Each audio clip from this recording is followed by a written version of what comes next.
Welcome, history enthusiasts and story lovers, to the Blade of History, your journey into one of the most turbulent, tragic, and thrilling periods in Chinese history.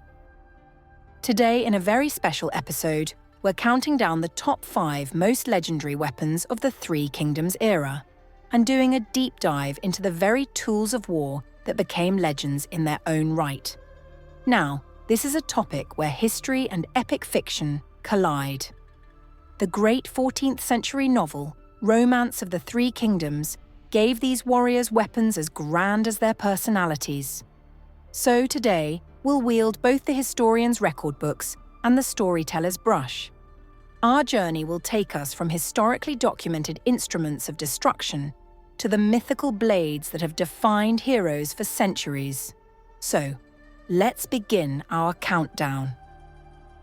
Coming in at number 5, we have a weapon that is feared due to the sheer strength of its wielder, Dian Wei's double halberds. Dian Wei was the personal bodyguard of the ambitious warlord Cao Cao, and was a man of almost superhuman strength and loyalty. The records of the Three Kingdom, compiled by historian Chen Shou in the 3rd century AD, make special note of his weapons. It states he favoured a pair of ji, or halberds, weighing a total of 80 jin, or roughly 20 kilograms per halberd. Wielding one would be a feat. Wielding two in the chaos of battle is the stuff of legend. This wasn't just for show. Dian Wei's most famous and final moment came in 197 AD at the Battle of Wancheng. Cao Cao was caught in a surprise attack by the warlord Zhang. As enemy soldiers swarmed the camp, Dian Wei made his stand at the main gate, his twin halberds a whirlwind of death.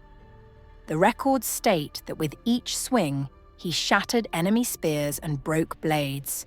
When his halberds were lost in the fray, he grabbed 2 enemy soldiers and used their bodies as clubs. He fought until he was riddled with wounds, roaring defiance and cursing the enemy to the very end. Historical records state that even after he succumbed to his wounds, enemy soldiers were still afraid to approach his body. His sacrifice allowed Cao Cao to escape, cementing his legacy as the ultimate loyal guardian. His double halberds aren't just weapons. They are a historical testament to one man's incredible strength and unwavering duty. At number 4, we have another unique weapon attested to in the historical records: Gongsun's two-bladed spear. Gongsun was a formidable warlord on the northeastern frontier during the late 2nd century.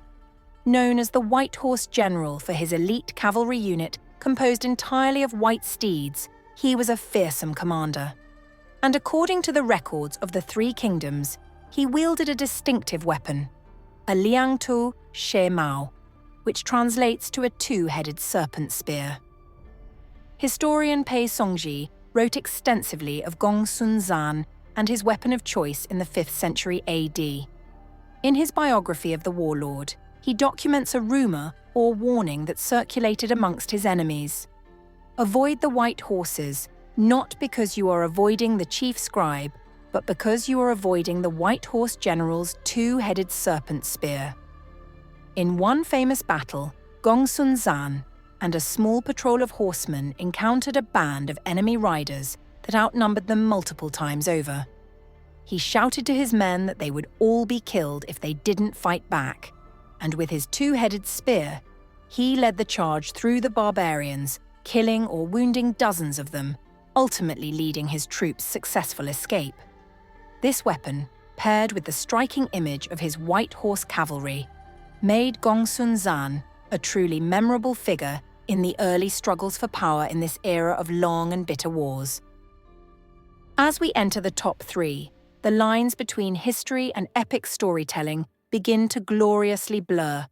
At number 3, we have the weapon of a warrior whose roar alone could stop an army: Zhang Fei and his serpent lance, Zhangba She Mao. In the novel, Romance of the Three Kingdoms, this weapon is as ferocious as its owner. It's described as being 1.8 zhang long, over 4 meters, or nearly 14 feet, with a spearhead forged into the shape of a writhing serpent. Historically, the records tell us Zhang Fei was a mighty and valiant warrior, second only to Guan Yu in prowess. While the serpent lance is likely a literary invention by the author, it is now a legendary and easily recognizable weapon for those familiar with the Three Kingdoms story, and was a fantastic martial metaphor for the warrior's wild, untamable spirit. The weapon's most iconic moment is at the Battle of Changban Bridge in 208 AD. With Liu Bei in full retreat, Zhang Fei made his stand alone on the bridge, holding off Cao Cao's entire army. The novel paints an unforgettable scene. Gripping his serpent lance, he bellows, "I am Zhang Fei of Yan. Who dares to fight me to the death?" His sheer ferocity was so immense that one of Cao Cao's officers was said to have died of fright on the spot, and the entire army hesitated, buying precious time for Liu Bei's escape. The serpent lance, while likely coloured by embellished storytelling, has become the perfect symbol for this legendary warrior's explosive power and unwavering loyalty. Our runner-up at number 2 is the weapon of the single most feared warrior of the era, the man they called the Flying General, Lu Bu's Sky Piercer, Halberd, Fang Tian Hua Ji. All historical records describe Lu Bu as a peerless warrior, an unmatched combatant, a sheer force of nature on the battlefield. His chosen weapon in Romance of the Three Kingdoms is the Sky Piercer, an elegant and deadly halberd, or ji, with a main spearhead flanked by a crescent moon side blade. One famous and real historical event involving Lu Bu and his halberd perfectly encapsulates the warlord's martial prowess. To prevent a fight between two opposing generals, Lu Bu places his ji in the middle of his camp gate and declared he would try to shoot an arrow through its small crescent blade from 150 paces away. If he succeeded, the two sides would have to make peace. If he failed, the two generals would be free to declare terms of war. Lu Bu drew his bow, fired, and hit it dead on. This historical feat not only showcases his legendary archery skill, but also confirms his association with the Jie. The Sky Piercer represents the pinnacle of martial artistry and the terrifying, beautiful deadliness of the Three Kingdoms' greatest warrior. And now, the number 1 most legendary weapon of the Three Kingdoms. A weapon so iconic, it is still revered today as a symbol of righteousness and divine power. It can only be Guan Yu's green dragon crescent blade, Qinglong Yan Yue Dao. No single image is more synonymous with Three Kingdoms warfare than that of Guan Yu, astride his horse Red Hare, brandishing this colossal weapon. Romance of the Three Kingdoms describes it as weighing 82 jin, over 49 kilograms, or 108 pounds, with a long sweeping blade resembling a crescent moon, and named for the dragon motif decorating it. It is the weapon of a god, which is fitting, as Guan Yu would later be deified as the god of war as early as the Sui dynasty in the 6th century AD, and is still worshipped or held in high esteem in Buddhism, Taoism, and Confucianism. The historical Guan Yu was a revered warrior, well known as an important figure in the Three Kingdoms era, and for his martial prowess. One notable feat documented at the Battle of Boma in 200 CE recounts Guan Yu's ferocity as he charged into the enemy host and beheaded the opposing general. Now here we must draw our clearest line between fiction and fact. Historically, this type of heavy polearm, called a guandao in his honor, did not exist during the Three Kingdoms. It is a weapon type that emerged centuries later during the Song dynasty. The author of the novel gave Guan Yu an anachronistic weapon to visually represent his larger-than-life status. Some origin stories attribute the invention of the guandao to Guan Yu himself, but these historical details have done little to diminish the legend. The green dragon crescent blade is inseparable from Guan Yu's identity. In temples dedicated to him across Asia, you will find replicas of this weapon.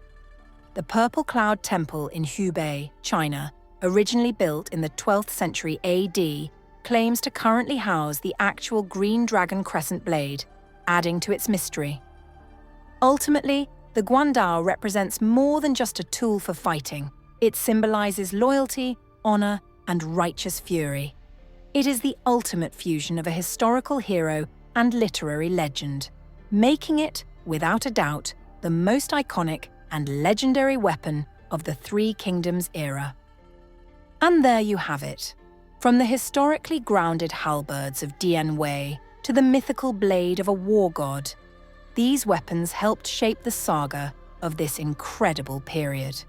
They are extensions of the men who wielded them, symbols of strength, courage, and ambition that have echoed through nearly 2 millennia of history.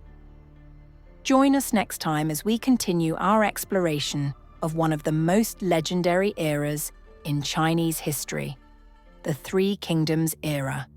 If you enjoyed this episode, don't forget to hit the like button. It really helps us out. And subscribe for more deep dives into the epic history of ancient China. New episodes every week.